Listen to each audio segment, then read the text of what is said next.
Hello, my name's Andy Cook. I'm a PhD in nuclear engineering from MIT with a bachelor's in physics and mathematics from Cornell and an MBA from the University of Pittsburgh. And right now, in my current position, I'm in charge of operational excellence and innovation for Areva North America. Areva is the world's largest supplier of commercial nuclear power plants, commercial nuclear fuel, service and disposition of used nuclear fuel, including recycling. And I'm really pleased to talk to you because innovation, creation, and a STEM-H education is absolutely critical to the long-term success of our nation and essential to the long-term success of my company.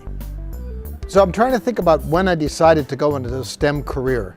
And candidly, when I was a child, we didn't have STEM. But what I did have is my mother was a physicist and my father was a chemist. And there was a lot of stuff around the house, like a piece of nuclear fuel, lenses, crystal structures, and I got to play with those things. I had my own chemistry set. I remember in third grade, I gave a presentation to the class on all different kinds of lenses. I was so excited about it. And my parents gave me the opportunity to go to summer school one year in physics, which was great fun. And then I got to get in some advanced mathematics classes, which was even more fun. And one thing led to another, and I found myself heavily involved in advanced mathematics, physics, and then ultimately in nuclear engineering. And I really did it because it was intellectually challenging, it was fun, and there was a new discovery every day. So the question would be, what other influences sort of took me towards a technological, physics, chemistry, mathematics type orientation? I'd like to say some of the external events, the Sputnik era, going to space, people winning Nobel Prizes in physics. But really, I think the reason I got involved in it is just because it was intellectually interesting to me and it was full of discovery and it was something we talked about around the house. Well, every other kid around his house talked about maybe sports, maybe baseball, maybe football. My parents talked about nuclear power reactors. They talked about Nobel laureates. They talked about analytical chemistry, and that was dinner table conversation. So I thought that's just what you did, and it was interesting to me. But I have to admit, quite candidly, I can't play baseball. The worst athletic injury I ever had was in baseball, and nobody in my family plays baseball. So I obviously missed that part of my life. So the topic is, what would I recommend that STEM-H teachers assure that their students have in order to be successful not only in college in the STEM-H area, but also throughout their careers? It's absolutely essential that they have a rigorous technical set of training.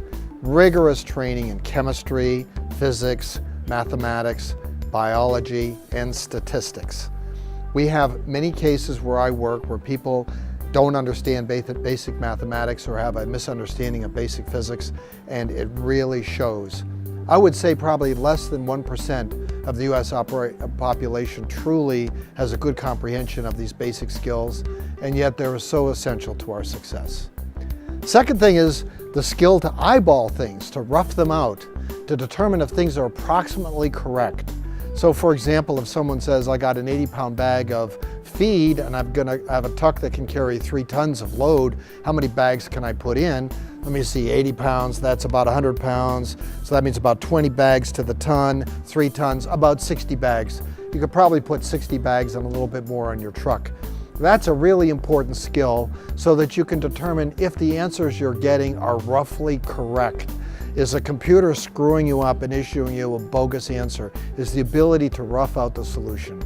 And then a third very important skill is the ability to work together in groups, to work together in teams, to solve problems, fuzzy problems, ill-defined problems, and to bring together the intellectual capability of the whole team.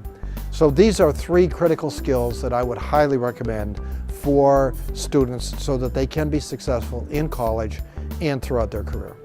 Well, I think it's very exciting to be involved with STEM-H people. My daughter teaches at a STEM school in Dayton, the Dayton Regional STEM School, and she teaches in biology. It's really a fulfilling area. It'll allow the students to live a fulfilling life, have a fulfilling and exciting career, and it's really essential for the success of our nation in the long term. So it's really great to be talking to people involved in STEM education, and I wish you all the very best of luck with your very important students. Thank you.